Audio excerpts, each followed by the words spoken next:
ትልቅ ውይይት ተካሂዷል እና ዓላማውም ደግሞ የምሁራን ሚና ምን መሆን አለበት በአገር እድገት ውስጥ በፖለቲካው፣ በኢኮኖሚው፣ በሳይንሱ፣ በህብረተሰብ እድገት በመሳሰሉት ነገሮች ላይ ሚናው ምን መሆን አለበት እና ምሁርስ ማለት ምን ማለት ነው? እንዴት ነው የምሁር ደረጃ እድገቱስ ከራሱ የሙያ ውጭ ወጥቶ ህብረተሰብን የሚያገለግል መሆን አለበት። የሚመራመረው ምርምር ለህብረተሰቡ ፋይዳ የሚኖረው መሆን አለበት የሚል እንደተነገረው በትልቅ ደረጃ በመንግስት ደረጃ ትልቅ ውይይት ተካሂዷል። ጥያቄና መልሶች ነበሩ። እንደኔም እምነት ሁልጊዜ እድገት የሚመጣው ምሁራን ብቻቸውን ሆነው መንግስትም ብቻውን ሆኖ ህብረተሰብም ብቻውን ሆኖ አይደለም። የነዚህ ቅንጅት ያን ቅንጅት ለማምጣት ከጠቅላይ ሚኒስትሩ ጋር ከዶክተር አብይ አህመድ ጋር ምሁራን ተወያይተዋል።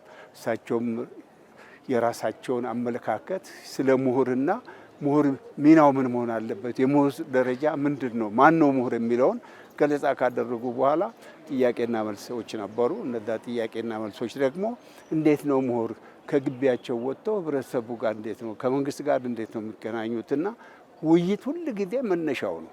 አብሮ ለመስራት ውይይት መኖር አለበት። በአንድ አይነት አመለካከት ለአገር እድገት ማለት ነው። ሁላችንንም አንድ የሚያደርገን አገራችን ናት። አንድ ሀገር ነው ያለነው። ስለዚህ ምሁርም የራሱ ሚና አለው።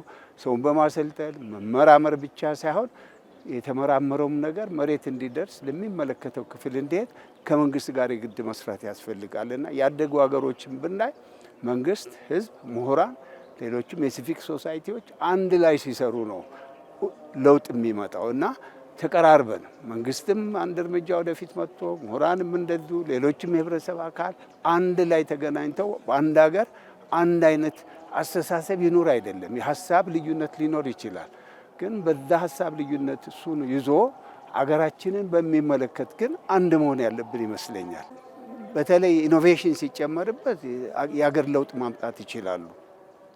አቅሙ አለ፣ የተማረም ሰው አለ።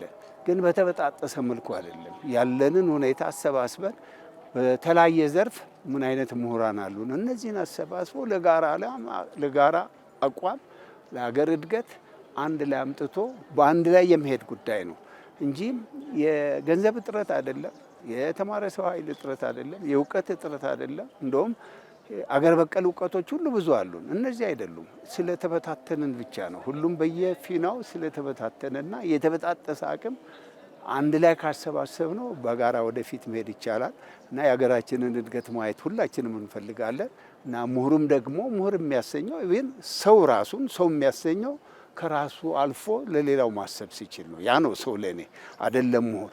ምሁር ደግሞ ከዛ አልፎ ብዙ ይጠበቅበታል። ምክንያቱም ያልተማረ ህብረተሰብ ታክስ በከፈለው ነው ሁላችንም የተማርነው እና የመመለስም እንትን አለን እና መድረኩን የመፍጠር የመንግስት ኃላፊነት ነው፣ የምሁራን ኃላፊነት ነው፣ የሙያ ማህበራት ኃላፊነት ነው፣ የሁሉም ዜጋ ኃላፊነት ነው። አንድ ላይ ተሰባስበን ለሀገር እድገት መቆም አለብን አስባለሁ።